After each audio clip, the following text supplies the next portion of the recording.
Channel math classes with Gurmeet Singh.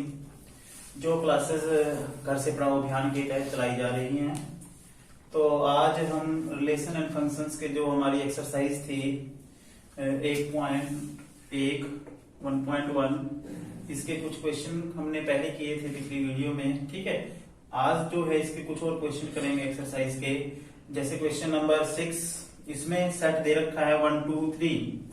ठीक है, क्योंकि रिलेशन जब डिफाइन करते हैं उसके लिए कोई ना कोई नॉन एम्प्टी सेट गिवन होता है। ठीक है, वो सेट भी हमारा डिफाइंड होता है, उसी सेट पे ही रिलेशन डिफाइन होता है। तो यहाँ पे रिलेशन दे रखा है 1 2 2 1। ठीक है, तो ये आपने रिलेशन दिखाना है। ये सिमेट्रिक तो है, लेकिन ना तो ये रिफ्लेक्सिव है और ना ही ट्रांजिटिव है। ठीक है, तो ये आपने प्रूव करना है। सबसे पहले हम इसको चेक करते हैं कि ये सिमेट्रिक है कैसे है। ठीक है, क्या कंडीशन है कि ये सिमेट्रिक है। तो सिमेट्री की कंडीशन क्या होती है? अगर ए बी आर में है then B A belongs to R. ठीक है, for all A B belongs to जो सेट है हमारा ए, मान लो सपोज करो ये ए सेट है। ठीक है, तो अब इसमें देखो, अगर 1 2 है आर में देन 2 1 भी तो आर में है। अगर 1 2 आर में है तो 2 1 क्या है? आर में है। तो इसका मतलब क्या है? R is symmetric. ठीक है, now we have to check reflexive. And reflexive क्या होता है? रिफ्लेक्सिव में जो पहली कंडीशन हमारी रिफ्लेक्सिव की थी, तो रिफ्लेक्सिव में ये होता है सेम एलिमेंट ए सेल्फ रिलेटेड एलिमेंट होते हैं। जैसे इसके जो एलिमेंट है हमारे ए सेट के 1 2 3, ये इस रिलेशन के रिस्पेक्ट में सेल्फ रिलेटेड होते हैं। यानी कि 1 1 आर में होना चाहिए, 2 2 आर में होना चाहिए और 3 3, लेकिन ना तो इसमें 1 1 है और ना ही 2 2 है और ना ही 3 3 है। तो यहां लिखेंगे as 1 1 does not belongs to R and 3 3 does not belongs to R.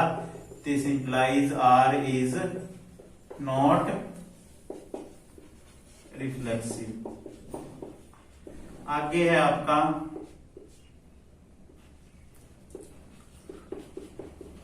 Transitive. Transitive में क्या होता है? If A B belongs to R, मतलब 1 2 अगर आर में है और 2 1 आर में है, तो 1 1 भी आर में होना चाहिए। यानी कि अगर ए बी आर में है, बी सी आर में है, 1 1 जो है वो आर में नहीं है। ठीक है, तो 1 1 does not belongs to R. This implies R is not transitive. ठीक है, ये था हमारा 6th क्वेश्चन। अब इसके बाद हम करेंगे 8th क्वेश्चन। ठीक है, 8th क्वेश्चन की जो स्टेटमेंट है वो क्या है?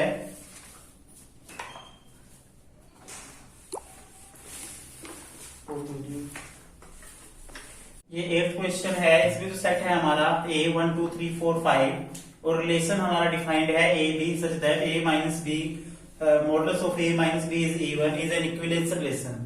We have to prove this given relation is an equivalence relation. To prove that this is an equivalence relation, we have to prove that this is reflexive, symmetric and transitive. देखो, ये relation हमने equivalence prove करना है। उसके लिए जो हमारी conditions थी तीनों रिलेशंस की, रिफ्लेक्सिव, सिमेट्रिक और ट्रांजिटिव की, वो तीनों कंडीशंस आपकी सेटिस्फाइड होनी चाहिए। ठीक है, जो इसका सेकंड पार्ट है उसमें ये लिखा हुआ है 1 3 5 जो एलिमेंट है रिलेटेड टू ईच अदर, मतलब ये अपने खुद जो एलिमेंट है आपके खुद से रिलेटेड है, मतलब इसी सेट से रिलेटेड है ये सेट। ठीक है, और 2 4 जो है ये भी रिलेटेड है अब एक दूसरे से, इसके हर एक एलिमेंट। लेकिन 1 3 5 के हर एक एलिमेंट 2 4 से रिलेटेड नहीं है। यानी कि अगर हम 1 3 5 और 2 4 में ये रिलेशन डिफाइन करते हैं तो ये रिलेशन आपका डिफाइंड नहीं होता। लेकिन 1 3 5 से 1 3 5 सेट पे अगर हम रिलेशन डिफाइन करेंगे तब ये रिलेशन डिफाइन होगा, और 2 4 से 2 4 पे अगर हम रिलेशन डिफाइन करेंगे तब ये रिलेशन कैसा होगा? डिफाइंड होगा। मतलब ये इस रिलेशन को सेटिस्फाई करेगा। ठीक है, तो सबसे पहली कंडीशन है रिफ्लेक्सिव, क्योंकि हमने क्या करना है, इस रिलेशन को इक्विवेलेंस प्रूव करना है। S A for all belongs to A cross A, अगर हम इसका कोई एलिमेंट लेते हैं ऑर्डर्ड पेयर का कार्टेशियन प्रोडक्ट इस सेट पे, तो क्या होता है, a माइनस ए क्या होता है, 0 विच इज इवन। तो a माइनस ए क्या आएगा, 0, जो कि इवन है। This implies r is reflexive. कहने का मतलब ये है, कोई भी दो एलिमेंट ले लो आप सेम, जैसे 1 1 लोगे, 1 माइनस 1 का डिफरेंस 0, 2 माइनस 2 का डिफरेंस 0, 3 माइनस 3 का डिफरेंस क्या होता है, 0, जो कि इवन नंबर है। ठीक है, उसके बाद आता है सिमेट्रिक। सिमेट्रिक में क्या होता है, let A B belongs to A such that A B belongs to R. अगर ए बी आर में है, this implies mod of A minus B is even. अगर a माइनस बी इवन है, a minus बी 2 से divisible है, तो b minus a का मोड भी क्या होगा, इवन होगा। अगर a माइनस बी इवन है तो b माइनस ए जो है वो भी इवन होगा। जैसे कि 2 माइनस 4 क्या आता है, ये 2 आता है, और अगर मैं 4 माइनस 2 करता हूं वो भी 2 आता है, ये भी इवन है, ये भी इवन है। तो इसका मतलब क्या है, अगर a माइनस बी इवन है तो b माइनस ए भी इवन होगा। This implies b a belongs to r, this implies r is symmetric. ठीक है, थर्ड है ट्रांजिटिव। कल भी किया था हमने एक ऐसा क्वेश्चन। ट्रांजिटिव में क्या है, let a b belongs to r and BC belongs to R। अगर A भी R में है तो A minus B is even. ठीक है, अगर A माइनस बी इवन है और BC अगर R में है तो B minus C is even. अगर A माइनस बी का मोड इवन है तो A माइनस बी भी इवन होगा, और B माइनस C भी इवन होगा, और sum of two even number is also even. अगर इनको सम करेंगे तो a minus a is even. This implies a c belongs to R, this implies R is transitive. ठीक है, तो जो हमारी कंडीशंस थी तीनों वो सेटिस्फाइड हो गई हैं। अब इसका जो सेकंड पार्ट है, अब हम ये कंडीशंस 1352 135 में चेक करेंगे। ठीक है, मतलब हमने सिर्फ रिलेशन देखना है, इसमें रिफ्लेक्सिव सिमेट्रिक ट्रांजिटिव नहीं चेक करना। ये रिलेशन आपका इक्विवेलेंस रिलेशन है। अब क्योंकि ये रिफ्लेक्सिव भी है, सिमेट्रिक भी है और ट्रांजिटिव भी है, this implies R is an equivalence relation. ठीक है, अब इसी क्वेश्चन में हमने ये दिखाना है कि 135 जो है वो सेल्फ रिलेटेड सेट है। ठीक है, खुद से रिलेटेड है।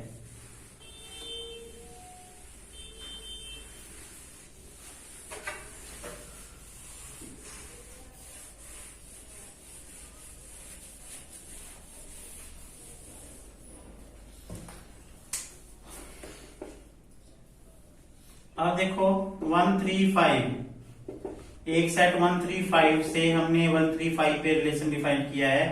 तो 1 माइनस 1 क्या होता है, ये भी 0 इवन। 1 माइनस 3 माइनस 2 ये भी 2 इवन।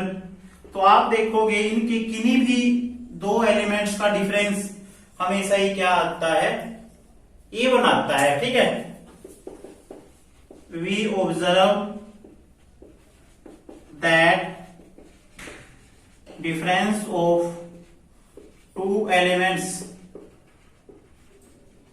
always even। ठीक है, हमेशा ही क्या आता है, इवन आता है। इसके दो एलिमेंट्स का डिफरेंस जो है 135 और 135 के, चाहे आप 35 ले लो चाहे आप 51 ले लो, वो जो उनका डिफरेंस क्या आएगा, इवन आएगा। इसका मतलब क्या है, ये भी तो इवन है, यहां भी डिफरेंस क्या है, डिफरेंस का मॉडुलस क्या है, इवन है। This implies 1 3 5 is related to each other.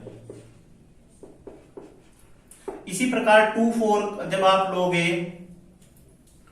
जब 2 4 लोगे आप, 2 4 का जब डिफरेंस, 2 4 का जब डिफरेंस 2 4 के साथ लेंगे, चाहे 2 -2 करेंगे वो भी इवन आएगा, चाहे 2 -4 करेंगे उसका मॉडुलस लेंगे वो भी इवन आएगा, चाहे 4 -2 करेंगे वो भी इवन आएगा, चाहे 4 -4 करेंगे वो भी इवन आएगा। ठीक है, तो जब इससे रिलेशन डिफाइन करेंगे वो इस कंडीशन को सेटिस्फाई करेगा, मतलब डिफरेंस जो है वो क्या आएगा, हमेशा ही इवन आएगा। ठीक है, तो इसका मतलब क्या है, ये 2 4 भी जो है वो रिलेटेड टू ईच अदर है। लेकिन अगर हम क्या करते हैं, एक सेट तो ले लेते हैं 1 3 5 और एक ले लेते हैं 2 4,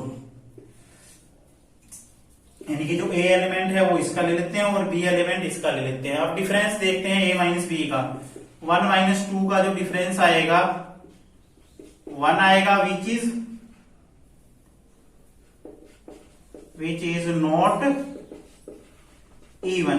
ठीक है, इसी तरह से 3 - 4 का डिफरेंस क्या आएगा, वो भी 1 आएगा। 5 - 2 का डिफरेंस जो आएगा वो क्या आएगा, वो भी 3 आएगा। यानी कि इन एलिमेंट्स के और इन एलिमेंट्स का जो डिफरेंस है वो हमेशा ही कैसा आएगा, ओड आएगा, इवन नहीं आएगा। ठीक है, तो आपने ध्यान रखना है जो डिफरेंस यहां पे आएगा वो इवन नहीं आएगा, वो ओड आएगा। ठीक है, this implies the difference between these elements always odd. So 1 3 5 जो है वो एलिमेंट्स नॉट रिलेटेड, ये आर का साइन मैंने काट दिया है, मतलब ये रिलेटेड नहीं है किन से, 2 4 एलिमेंट से। ठीक है, तो ये था हमारा 8th क्वेश्चन। अब हम करेंगे अगला क्वेश्चन। इसके बाद हमारा 12th क्वेश्चन देखो। ये 12th क्वेश्चन में जो सेट है जिसके ऊपर रिलेशन डिफाइंड है, सेट ऑफ ऑल ट्रायंगल्स। ठीक है, सभी ट्रायंगल्स का जो सेट है वो है। ठीक है, उसके ऊपर जो रिलेशन डिफाइंड है, जो रिलेशन है हमारा आर, वो क्या है, एक पेयर ट्रायंगल्स का T1 और T2। T1 जो है फर्स्ट ट्रायंगल है और T2 जो है सेकंड। आप ये नोटेशन भी यूज कर सकते हो इसके लिए। ठीक है, तो बुक में T1 T2 दे रखा है तो आपने T1 T2 ही यूज करनी है। और रिलेशन क्या है, ऐसी triangles T1 is similar to T2। ठीक है, दो ट्रायंगल्स जो सिमिलर हैं उनमें रिलेशन डिफाइंड होगा, यानी कि T1 T2 ऐसे पेयर होंगे इसमें ट्रायंगल्स के जो आपस में सिमिलर होंगे। ठीक है, अब सिमिलर जो है, सिमिलर ट्रायंगल्स की जो कंडीशंस है सभी बच्चों ने 10th क्लास में पढ़ी होंगी। सिमिलर की जो साइड्स हैं वो कैसी होती हैं, प्रोपोर्शनल होती हैं, और उनके कोरस्पॉन्डिंग एंगल्स कैसे होते हैं, इक्वल होते हैं। ठीक है, तो सबसे पहले हम क्या चेक करेंगे कि ये रिलेशन आपका इक्विवेलेंस रिलेशन है, रिफ्लेक्सिव रिलेशन। अब इक्विवेलेंस रिलेशन में सबसे पहले रिफ्लेक्सिव, फिर सिमेट्रिक और फिर ट्रांजिटिव। ठीक है, अब देखो सबसे पहले हम लेते हैं T1 T1। ठीक है, अब जो T1 ट्रायंगल है, कोई ट्रायंगल अपने खुद के सिमिलर तो होती ही है।